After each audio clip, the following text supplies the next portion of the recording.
شامیر اپنے دوست فراز سے کہے گا کہ اب مجھے فائنلی شبرا کے والد سے بات کرنی چاہیے اور مجھے سب کو اپنی سچائی کے بارے میں بھی بتانا چاہیے۔ لیکن جیسے ہی شامیر شبرا سے بات کرنے کی کوشش کرے گا، اس سے پہلے ہی شبرا کی بہن سکینہ اسے سب کچھ بتا دے گی کہ تم پتہ نہیں کس سوچ میں گم ہو، کہ تمہیں پتہ بھی ہے کہ فضل بخش جو کہ اصل میں شامیر ہے وہ داؤد شاہ کا بیٹا ہے، وہی داؤد خان جس کے ساتھ تمہارا لپڑا ہو گیا تھا اور تم نے بڑی محفل میں اس کی بے عزتی کر دی تھی۔ اس کے بعد اس نے تمہارے ساتھ یہ کیا کہ تمہیں جیل تک پہنچایا تھا۔ ہاں، اسی کا بیٹا ہے فضل بخش۔ شبرا یہ سن کر بہت ہی زیادہ حیران ہو جائے گی، لیکن اس کے بعد وہ فضل بخش سے جب بات کرے گی تو فضل بخش یعنی شامیر اسے سب کچھ سچ بتا دے گا کہ ہاں یہ بات سچ ہے کہ میں داؤد خان کا بیٹا ہوں، لیکن یہ سب میں تمہیں بتانا چاہتا تھا۔ میں تم سے اتنا محبت کرتا ہوں کہ میں یہاں پر صرف اور صرف تیری وجہ سے آیا تھا۔ وہیں پر شبرا کے والد کو جب یہ بات پتہ چلے گی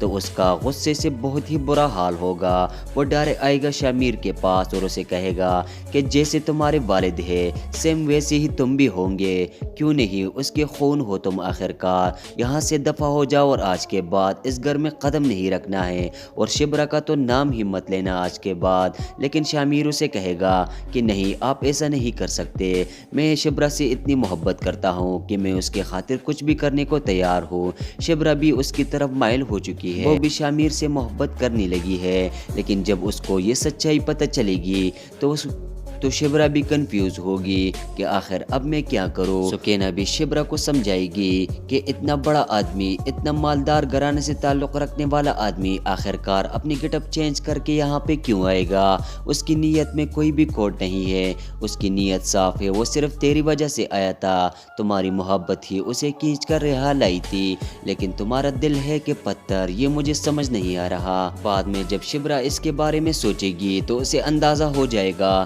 کہ اتنی محبت کوئی پاگل ہی کر سکتا ہے کسی سے، اور میں کتنی خوش قسمت ہوں کہ اتنا بڑا آدمی اتنے اپنی گیٹ اپ چینج کر کے میری طرف مائل ہو چکا تھا اور اس کی نیت بھی بالکل صاف تھی۔ تو